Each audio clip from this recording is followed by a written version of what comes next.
नमस्कार दोस्तों, मेरे YouTube चैनल में आपका स्वागत है।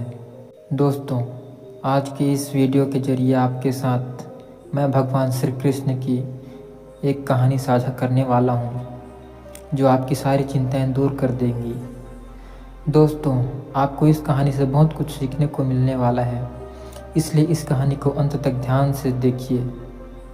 तो बिना समय को गंवाए चलिए कहानी की शुरुआत करते हैं। साथियों, इस कहानी की शुरुआत होती है एक बिजनेसमैन से, जो अपने बिजनेस को लेकर काफ़ी चिंता किया करता था कि क्या होगा आगे आने वाले कल में और कैसे काम आगे बढ़ेगा और उनके इस व्यवसाय को उनका बच्चा संभाल पाएगा या नहीं। दोस्तों, उस बिजनेसमैन का एक लड़का भी था जो उनसे काफ़ी बार कहता रहता था कि पापा, आप मुझे हमारे इस बिजनेस को संभालने का एक मौका दीजिए, क्योंकि अब मुझे भी बिजनेस करना आ गया है। लेकिन वो व्यक्ति कभी भी अपने बेटे को मौका नहीं देता। दोस्तों, एक दिन इस बिजनेसमैन को दिल का दौरा पड़ गया और इसके चलते उनको हॉस्पिटल में भर्ती किया जाता है। जैसे ही ये खबर उनके बेटे को पता चलती है तो उनका बेटा दौड़ करके हॉस्पिटल में पहुंच जाता है। बेटा हॉस्पिटल में पहुंचने के बाद उसने ये देखा कि उनके पापा अब एडमिट हैं और डॉक्टर्स ने उससे ये कहा कि आपके पापा पहले से थोड़ा ठीक हैं और धीरे धीरे करके वे अब रिकवर हो जाएंगे। फिर उस लड़के ने अपने एक दोस्त को कॉल करके वहाँ पर बुला लिया। फिर उसका दोस्त वहाँ पर आता है और उससे पूछता है कि क्या हुआ भाई। फिर उस बिजनेसमैन के लड़के ने अपने दोस्त से कहा कि मेरे पापा को दिल का दौरा आया है और उन्हें अस्पताल में एडमिट किया गया है। इसके बाद उस बिजनेसमैन का लड़का अपने दोस्त से कहता है कि चल ना ज़रा बाहर चल के आ जाते हैं, बहुत देर हो गई है इधर। और फिर वो दोनों अस्पताल से बाहर चले जाते हैं। जब वो दोनों अस्पताल से बाहर निकले तब उनको एक आइसक्रीम वाला दिखाई देता है। फिर उस बिजनेसमैन के लड़के ने अपने दोस्त से कहा कि भाई आ जाओ, आइसक्रीम खाते हैं। ये बात सुनकर उसका दोस्त थोड़ा चौंकता है और मन ही मन कहता है कि अरे ये क्या पागलपन है, पापा अंदर भर्ती हैं और यहाँ पर आइसक्रीम खाने की सोच रहा है। फिर उन दोनों ने आइसक्रीम खरीद ली और वे दोनों आइसक्रीम खाने लगे।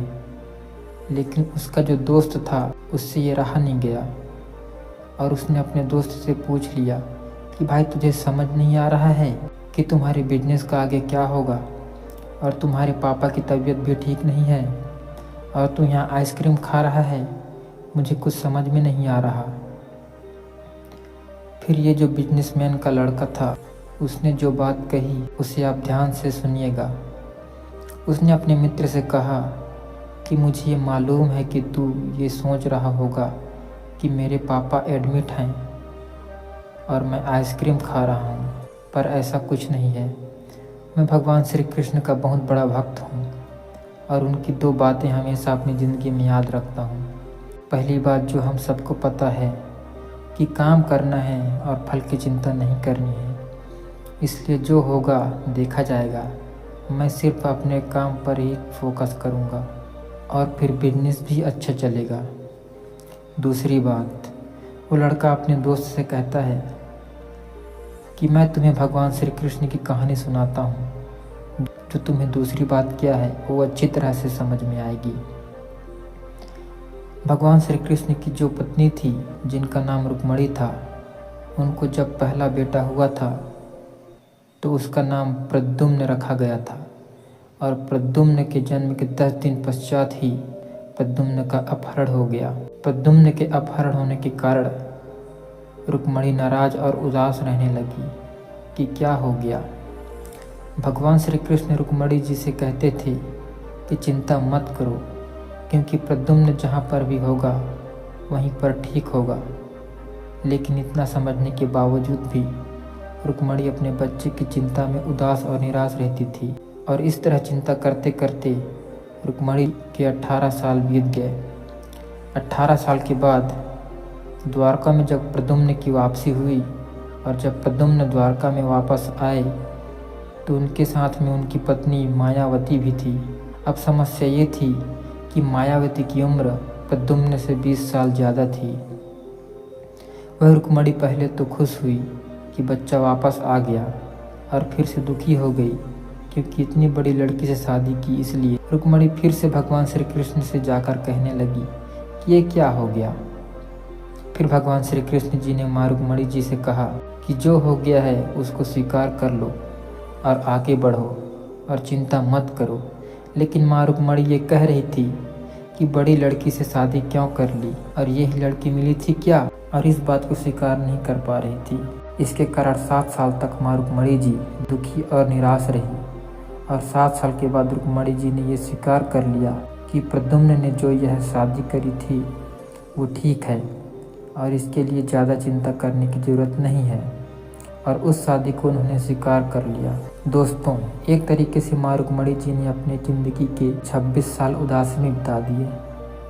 इस कहानी को ख़त्म करते हुए वो लड़का अपने दोस्त से बोला कि मैंने अब स्वीकार करना सीख लिया है, क्योंकि भगवान श्री कृष्ण जी कहते हैं कि जो हो रहा है उसे स्वीकार कर लो, ज़िंदगी अपने आप सहज हो जाएगी। दोस्तों, ये छोटी सी कहानी जो हमें 2 बड़ी बातें सिखाती है, और यही बातें मैं आपके साथ साझा करना चाहता था कि हमारी ज़िंदगी में जो कुछ भी घटता है उसे स्वीकार करना सीख लीजिए और फिर ज़िंदगी अपने आप सहज हो जाएगी। हमारे नियंत्रण में जितने भी चीज़ें होंगी उन चीज़ों पर तो हमें ज़रूर नियंत्रण रखना चाहिए, लेकिन जो चीज़ें हमारे नियंत्रण से बाहर है उन चीज़ों को हमें स्वीकार कर लेना चाहिए। अगर हमने स्वीकार नहीं किया तो हमें भी माँ रुक्मणी की तरह बहुत सालों तक उदास रहना पड़ेगा। आज की यह कहानी आपको कैसी लगी और आपको इस कहानी से क्या सीखने को मिला, यह हमें नीचे कमेंट बॉक्स में कमेंट करके बताइए।